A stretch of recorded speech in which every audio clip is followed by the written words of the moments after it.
There is no place on earth where so many people are this close. Yet this alone. This is India. Not a country, but a continent of contradictions. Here, time does not move forward. It overlaps.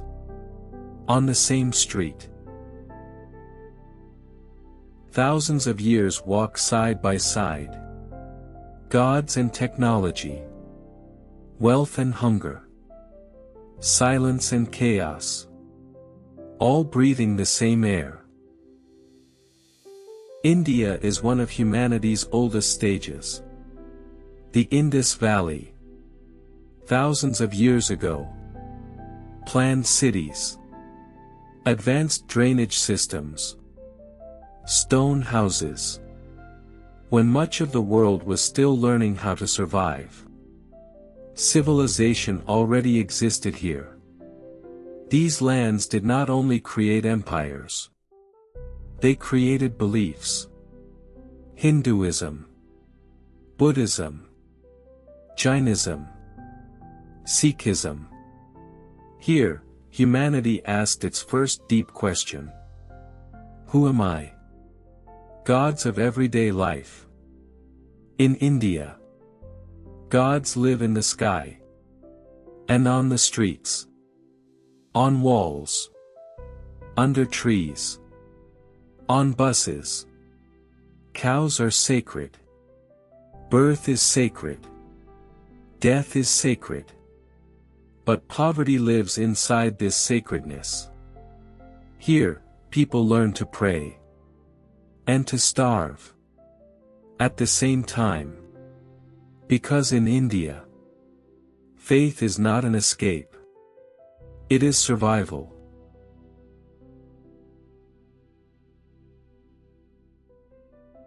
The caste system, invisible walls. In these lands, people are not born equal. For thousands of years, the caste system has built invisible prisons. Who you are born as is often who you die as. Some may enter temples. Others cannot even let their shadow inside. Laws change. Constitutions are written. But minds change the slowest. And this system still controls millions of lives. Silently. Deeply. The 18th century. India was rich. Gold. Spices. Silk. And then Britain arrived. Slowly. Strategically. Ruthlessly. Centuries of exploitation followed. Millions died from famine. While wealth was shipped overseas. For a long time. History did not speak of this. India became a stranger. On its own land. Gandhi, a revolution without violence. Then one man appeared. Unarmed. Silent. Seemingly weak. Mahatma Gandhi. But his voice shook an empire. Nonviolence. Civil disobedience. Patience. India proved something the world never believed. Freedom can be won. Without blood. But freedom does not always bring peace.